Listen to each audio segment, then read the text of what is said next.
देखिए, आज हम चर्चा कर रहे हैं निःशस्त्रीकरण की। पिछले क्लास में हमने चर्चा की थी निःशस्त्रीकरण की अर्थ परिभाषा और उसकी आवश्यकता, यानी कि उसके कारण क्या है निःशस्त्रीकरण। आज हम चर्चा करेंगे निःशस्त्रीकरण के मार्ग में कौन कौन सी बाधाएं और कठिनाइयाँ आती हैं।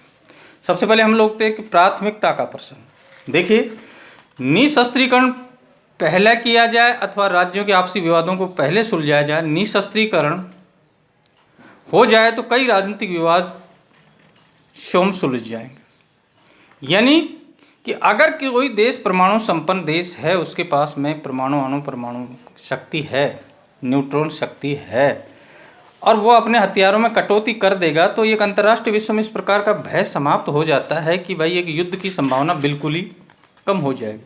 तो निःशस्त्रीकरण हमारी मूल समस्या है कि किस तर्क को ज़्यादा माने। कि हमारी धारणा है कि शस्त्रों की होड़ से तनाव, शंका, भय और युद्ध का सूत्रपात होता है।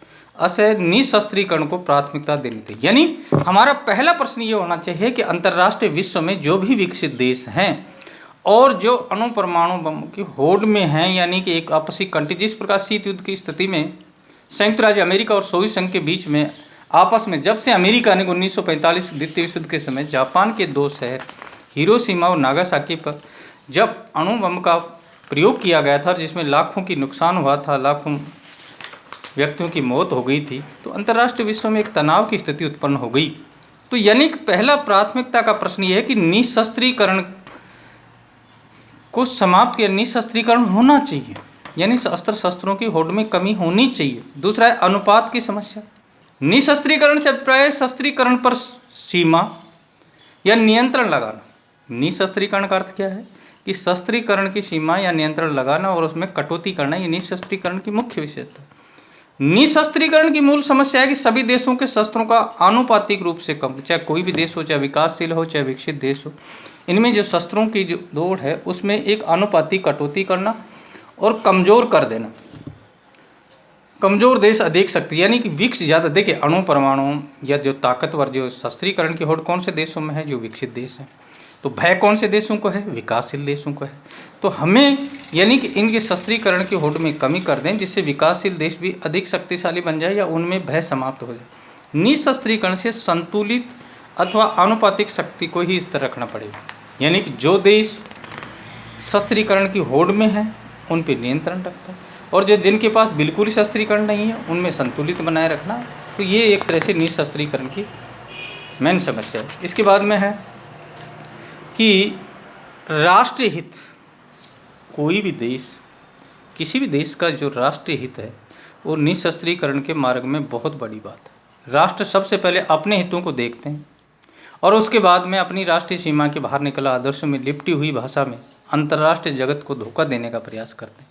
हर देश का, चाहे विकासशील देश हो चाहे विकसित देश हो, उसका सबसे पहला जो उद्देश्य होता है कि वो अपने राष्ट्रीय हित की पूर्ति करने पर ज़्यादा विश्वास। कोई भी राष्ट्र इसका अपवाद नहीं है। उदाहरणतः भारतवर्ष में 1968 की परमाणु अप्रसार संधि पर हस्ताक्षर नहीं किया। भारत चीन से भयभीत है और परमाणु अप्रसार संधि को शंका की दृष्टि से देखता है।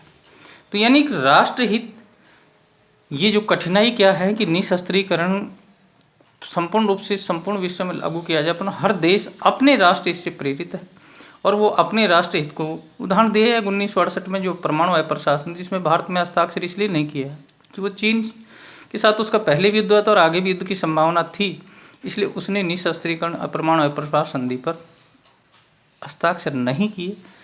इसी प्रकार राष्ट्रवाद व संप्रभुता, राष्ट्रवाद एवं संप्रभुता की भावना के कारण एक देश यह स्वीकार नहीं करता कि उसकी निःशस्त्रीकरण की क्रियान्वित की जांच के लिए कोई अंतर्राष्ट्रीय संस्था बनाया जाए। कोई भी देश सहमत नहीं है इससे।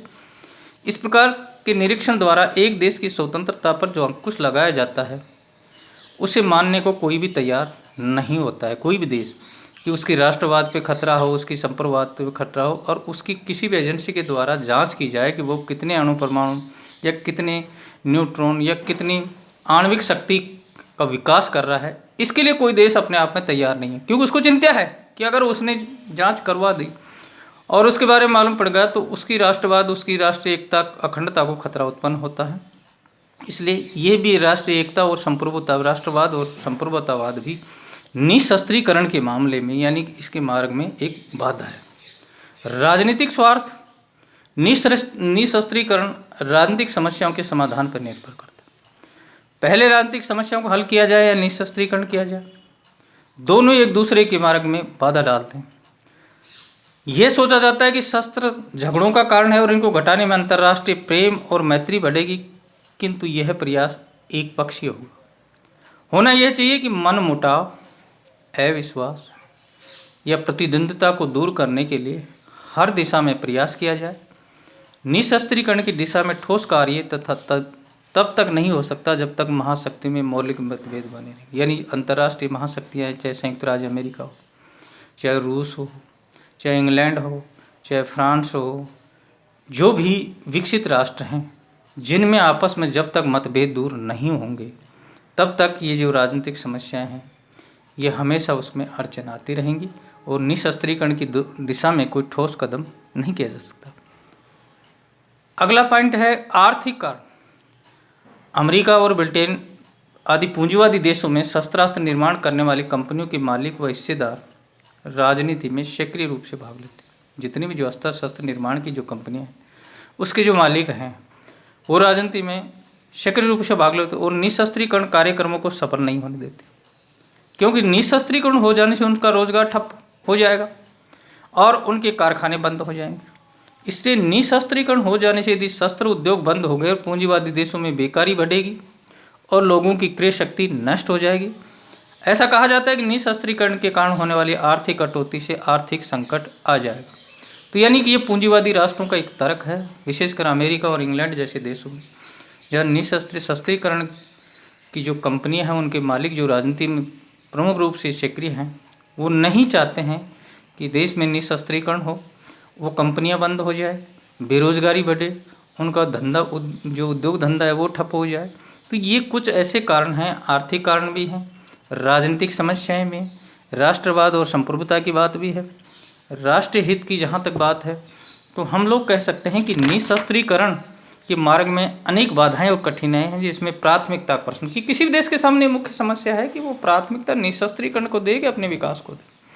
अनुपात की समस्या कि उनकी सीमा शस्त्रीकरण पर नियंत्रण या उनकी सीमा कटौती करना, ये मूल समस्या सभी देशों के आनुपातिक रूप से कम करता है। यानी निशस्त्री को अपना ये नहीं होना चाहिए कि शक्तिशाली देश तो कमज़ोर बन जाए, तब कमज़ोर देश अधिक शक्तिशाली। ये भी एक समस्या है कि जो देश शक्तिशाली है अगर उसमें निशस्त्रीकरण लग जाए तो वो तो कमज़ोर हो जाए, जो कमज़ोर जिसके पास बिल्कुल शस्त्र नहीं है वो एक तरह से शक्तिशाली देश हो जाए। तो ये जो निशस्त्री अनुपात की समस्या है, प्राथमिकता का जो प्रश्न है, और इसके बाद में जो राष्ट्र, देखिए हर देश का अपना एक राष्ट्र हित होता है और वो अपने राष्ट्र हित की पूर्ति के लिए अपने राष्ट्र हित में निशस्त्रीकरण के मार्ग में क्योंकि कोई देश भी अपने राष्ट्रीय सीमा से बाहर निकलकर आदर्शों में लिपटी हुई बातों में अंतर्राष्ट्रीय जगत को धोखा देने का तो प्रयास करता है, परंतु इसका ये भी है कि वो अपने राष्ट्र हित पर। हमने आपको पहले एक उदाहरण दिया था कि 1968 की जो परमाणु अप्रसार संधि जिसमें भारत ने हस्ताक्षर नहीं की। क्यों नहीं किया? क्योंकि उसको चीन का भय था। चीन एक शक्तिशाली राष्ट्र है, अगर हमने परमाणु अप्रसार अगर अणु परमाणु बमों का विकास नहीं किया तो चीन के पास जो पहले से ही संपन्न है वो कभी भी भारत पे आक्रमण कर देगा। तो इस बात से सहमत नहीं हो पाया। राष्ट्रवाद और संप्रभुतावाद बिल्कुल है, राष्ट्रवाद और संप्रभुता की भावना एक देश की सबसे बड़ी बात है कि उसकी निशस्त्र की क्रियान्विति की जांच के लिए कोई भी अंतर्राष्ट्रीय संस्था बन जाए उसके लिए वो देश कभी तैयार नहीं होगा, क्योंकि स्वतंत्रता पर जो अंकुश लगता है उससे मानने को कोई तैयार नहीं। राजनीतिक समस्याएं हर देश की हैं। निशस्त्रीकरण राजनीतिक समस्याओं के समाधान पर निर्भर करता है। पहले राजनीतिक समस्याओं को हल किया जाए, निशस्त्रीकरण को हल किया जाए, ये दोनों एक दूसरे के मार्ग में मैत्री बढ़ गई, किंतु ये प्रयास एक पक्षीय होगा। होना चाहिए कि मन मुटाव, अविश्वास और प्रतिद्वंद्विता को दूर करने के लिए हर दिशा में प्रयास किया जाए। वास्तव में निशस्त्रीकरण की दिशा में ठोस कार्य तब तक नहीं हो सकता जब तक महाशक्ति, यानी कि सत्य है कि जब तक अंतर्राष्ट्रीय विश्व में महाशक्तियों अपने यहाँ अणु परमाणु बमों कटौती नहीं करेंगे, शस्त्रीकरण की होड़ में नियंत्रण नहीं लगाएंगे, और तब तक ये जो निशस्त्रीकरण की दिशा में महत्वपूर्ण कदम नहीं बढ़ाया जा सकता।